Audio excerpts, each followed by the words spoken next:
जय हिंद, नमस्कार मेरे सभी दोस्तों। मैं हिमांशु सिंह आप सभी लोगों का आपके अपने रेलवे वाले हिमांशु सर यूट्यूब चैनल में बहुत बहुत स्वागत करते हैं।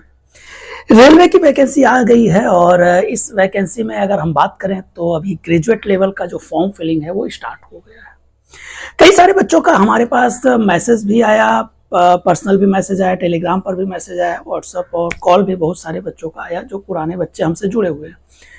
उनका सिर्फ एक ही कहना था कि सर ऐसा है कि जो जोन है वो समझ नहीं आ रहा है, वैकेंसी बहुत कम है और इस कम वैकेंसी में हम कैसे जॉब को हासिल कर पाएं, कैसे हम जॉब को सिक्योर कर पाएं। पढ़ाई तो ठीक है सर, पूरी मेहनत की जाएगी, लेकिन इसके पहले सबसे बड़ा चैलेंज जो आ रहा है वो आ रहा है सर जोन का। जोन को हम कैसे सिलेक्ट करें।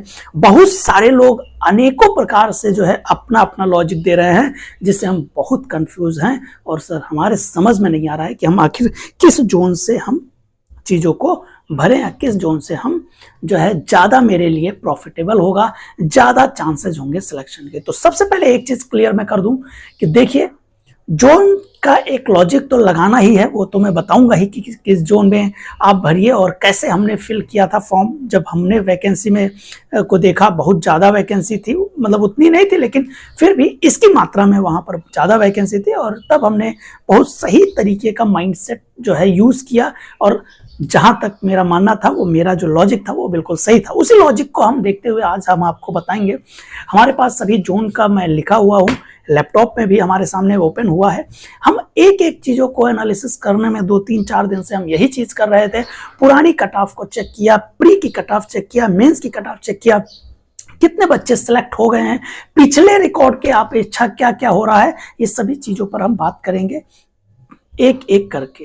तो सबसे पहले हम जोन की अगर हम बात करें तो सबसे पहला है जोन को लेकर के कंफ्यूजन है और ये होना लाजमी भी है। तो आइए देखते हैं कि जोन में कौन से जोन में कितनी वैकेंसी है और किस हिसाब से वैकेंसी है, क्या सोचना होगा। जैसे अगर हम बात करें अहमदाबाद का, तो अहमदाबाद में 516 के आसपास वैकेंसी है, अजमेर में 132 है, बेंगलुरु में 416 है। हम चाहते तो आपको ये बैक में हम दिखाते भी रहते, लेकिन जान ही रहे हैं हमारे पास उतना अभी जो है टीम नहीं है जो ये एडिट कर सके, एडिटर महोदय नहीं है, तो इसलिए हमने लिखा है। और मैं जानता हूं कि आप पीडीएफ भी पढ़े होंगे, लेकिन हमारा वो है कि हम आपको बताएं एक एक वैकेंसी के विषय में, फिर हम बताएं लॉजिक क्या है। भोपाल में 155 है, भुवनेश्वर और ऐसे तरीके से अगर हम देखें तो गोरखपुर में 129, गुवाहाटी में 516 और जम्मू में 145। लेकिन अगर सबसे ज्यादा वैकेंसी की बात करें तो कोलकाता में 1382 पोस्ट है, फिर उसके बाद मालदा में 158 और फिर उसके बाद सिलीगुड़ी में 40 पोस्ट है। तिरुवनंतपुरम में जो है 174 है। पटना जहां पर पिछली बार काफी ज्यादा मेरिट गई थी वहां पर इस बार 111 है। लेकिन अगर यहीं पर मुजफ्फरपुर की बात कर लें तो मुजफ्फरपुर में सिर्फ और सिर्फ 12 वैकेंसी, सबसे कम वैकेंसी है। मुंबई में 827 है और साथ ही साथ रांची में 322 और सिकंदराबाद, जो कि पिछली बार बहुत सारे बच्चों का ये इच्छा थी कि यार सिकंदराबाद से जो है भरा जाए, वहां पर 478 पोस्ट है। चंडीगढ़ जो कि दिल्ली में भी आता है, अंबाला, ये सब पूरा उसी में ही आता है, यहाँ पर 410 वैकेंसी है। और बिलासपुर की बात करें, बहुत सारे बच्चों का कमेंट आया था कि सब बिलासपुर से भर दें तो कैसा होगा, 649 पोस्ट है। चेन्नई में 436 है। चलिए फिर आगे हम बात करते हैं। देखो, यहाँ पर जो मेरा लॉजिक काम किया है, हम जानते हैं हम पूर्ण रूप से सही नहीं हो सकते हैं, लेकिन जो मेरा लॉजिक काम कर रहा है उस लॉजिक के अनुसार हम आपको बताएंगे जोन। सबसे पहला खतरे वाला जो जोन है वो क्या है। तो मैं इसमें देख रहा था कि सबसे ज्यादा वैकेंसी कोलकाता में है और सभी बच्चों का ये कहना था सर कोलकाता से ही क्यों न डाल दें। हाँ बिल्कुल, कोलकाता में जो मेरिट है वो ऑन एवरेज जाएगी, लेकिन किसकी, प्री की। मेरी बात समझिए, ज्यादा वैकेंसी है, ज्यादा वैकेंसी होने के कारण 15 गुना बच्चे सिलेक्ट करे जाएंगे, मतलब 1300 कुछ वैकेंसी, 1382 अप्रॉक्स 1400 अगर हम मान लें तो 14 का 15 से मल्टीप्लाई होगा। उसके बाद इतने बच्चों को सिलेक्ट किया जाएगा। मतलब अगर हम बात करें तो 14 का 10, 14,000 और प्लस 7,000 और 21,000 अप्रॉक्सीमेटली यहाँ से सिलेक्ट होंगे प्री के लिए बच्चे। उसके बाद फिर 8 गुना लिया जाएगा। लेकिन जो गौरतलब बात यह है कि यहाँ पर मेरिट प्री में तो ऑन एवरेज जाएगी, लेकिन मेंस में यहाँ पर बहुत ही अच्छा खासा कंपटीशन हो सकता है। इसी तरीके से अगर हम बात करें जो कम जोन वाले, कम वैकेंसी वाले हैं, जैसे मुजफ्फरपुर में 12 वैकेंसी, बहुत सारे बच्चे डरेंगे, लेकिन फिर भी डरते डरते भी यहाँ से वही बच्चे जो है फॉर्म फिल करेंगे जिनको एकदम सॉलिड पता है कि भाई अपन को तो यहाँ पे अच्छा मार्क्स ले आना ही है, और वो वहां पर डाल देंगे वैकेंसी में। अगली चीज है पटना। पटना हमेशा का ही रहा है, चाहे कम वैकेंसी हो या ज्यादा रहा हो, वहां पर मेरिट जाती ही जाती है। तो जो बिहार से देख रहे हैं वो थोड़ा सा एक दिमाग में रखे होंगे कि पटना से तो यार बहुत फॉर्म पड़ेंगे, तो पटना से नहीं डालना है। लेकिन ध्यान रहे, प्री में मैक्सिमम जगह ऑन एवरेज जाने वाला है, चाहे वो कम वैकेंसी हो या ज्यादा वैकेंसी हो। लेकिन हमको करना है सिलेक्शन को मद्देनजर रखते हुए जोन को सिलेक्ट। तो यहां मेरा मानना है कि अब कैसे बंटवारा होता है, इस लॉजिक को समझिए। जैसे कोलकाता में 1382 है, तो बहुत सारे बच्चे कोलकाता की तरफ रुझान रहेगा, कोलकाता से फिल करेंगे। और हमने भी ये लॉजिक को पकड़ा कि यार बंगाल रीजन की अगर हम बात करें तो इसको मिनिमम 3 कैटेगरी में और मैक्सिमम 4 कैटेगरी में बांट दिया गया। अब आप सोच रहे हो ये क्या है, देखिए कैसे। कोलकाता, मालदा, सिलीगुड़ी, मतलब 1382 और अप्रोक्सीमेटली 198 की कितना है, कहां पे, मालदा में 198, और फिर आता है 40 वैकेंसी सिलीगुड़ी में। अब आप देखिए यहां पे गौर से, कोलकाता में बच्चे टूट पड़े, सिलीगुड़ी में कम वैकेंसी, वहां पर भी मैक्सिमम फॉर्म पड़ेंगे फिर भी। उसके बाद बात आती है मालदा की। मालदा में 198 वैकेंसी है, लेकिन यहां पर लोग कोलकाता और सिलीगुड़ी में इतना मदमस्त रहेंगे कि मालदा रीजन में थोड़ा सा चांस बन सकता है कि आपका सिलेक्शन सिक्योर होगा मेंस को लेकर के। अब बात आती है कि सर और भी कुछ है क्या इसमें लॉजिक। हाँ, गुवाहाटी में लगभग 516 वैकेंसी है। गुवाहाटी में 516 वैकेंसी होने के नाते मैं ये दावे के साथ कह सकता हूं कि गुवाहाटी रीजन में बंगाल और बिहार के मैक्सिमम बच्चे गुवाहाटी की तरफ भागेंगे। क्यों? क्योंकि इस रीजन में होता क्या है कि हमेशा का चला आया है कि मैक्सिमम बच्चे यहां से फॉर्म भरते हैं और मेरिट कम जाती भी है, और इस बार भी वही होने वाला है। इसीलिए मेरा जो 2 लॉजिक मेरे को समझ में आया है वो आया है कि आप हमारे अगर खास स्टूडेंट हैं और अगर आप बिहार, बंगाल, या आप इधर सेवन सिस्टर्स, या आप यूपी से भी बिलोंग कर रहे हैं, तो मेरा तो यही मानना है कि एक बार मेरे कहने पर रिस्क लिया जाए। और यकीनन विश्वास कीजिएगा, मैं इसी लॉजिक के साथ पिछली बार फॉर्म भरा था और मैं रियल में सिलेक्ट हूं।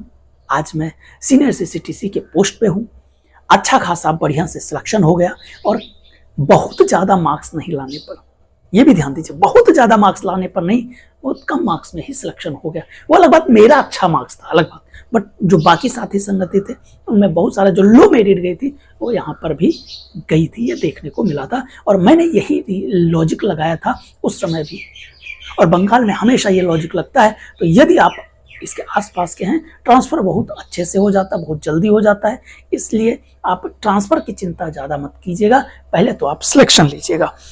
तो हमने आपको बता दिया मालदा से आप भर सकते हैं। अब बात आती है कि जो यूपी के हैं वो अगर सोच रहे हैं कि यार यूपी से हैं तो सर इधर का ही हम जो है कुछ नहीं, बस सर इधर हमको जॉब लेना है। तो देखिए यूपी में भी 3 तरीके की चीज़ें हैं। यूपी के काफ़ी बच्चे कोलकाता और इधर भागेंगे, बिलासपुर भागेंगे, सिकंदराबाद भागेंगे और मुंबई भागेंगे, बहुत सारे बच्चे, ये 100% श्योर है। लेकिन इलाहाबाद और गोरखपुर में 129 और 129 और 174 वैकेंसी होने के नाते यहाँ पर कंपटीशन अच्छा खासा टफ होगा।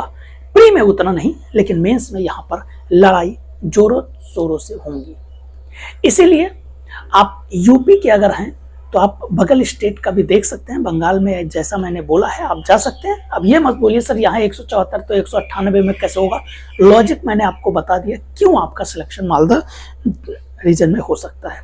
अगली बात यह है कि अगर आप यूपी से ही हैं और आपको यूपी में ही जॉब चाहिए, अगर आप कहीं पोस्टेड हैं और सोच रहे हैं कि यूपी में ही सर हमको जो है जॉब लेना है, तो जाहिर सी बात है आप हमारा अगर मतलब मेरे पॉइंट ऑफ व्यू से देखें तो आप गोरखपुर रीजन में भर सकते हैं। क्योंकि चंडीगढ़ में 410 पोस्ट है और चंडीगढ़ में बहुत सारे जो इधर के पूरे लोग होते हैं, चंडीगढ़, हरियाणा, राजस्थान, दिल्ली और कुछ यूपी के, तो पंजाब के, ये सभी लोग टूट पड़ते हैं सीधा दिल्ली वाली वैकेंसी पर, चंडीगढ़ वाली वैकेंसी पर 410 पे। तो इसलिए, और यहाँ पर थोड़ा सा दिल्ली के पढ़े हुए वाले बच्चे, जान ही रहे हैं आप कि किस लेवल के होते हैं, इसलिए थोड़ा सा यहाँ पर भी हो जाता है दिक्कत। तो इसलिए हमको यही मानना है हमारा कि अगर आप यूपी में ही वैकेंसी चाहते हैं तो गोरखपुर से भरिए, अगर आप चाहते हैं कहीं पर भी जॉब लग जाए तो मेरा मानना है मालदा रीजन से भरिए।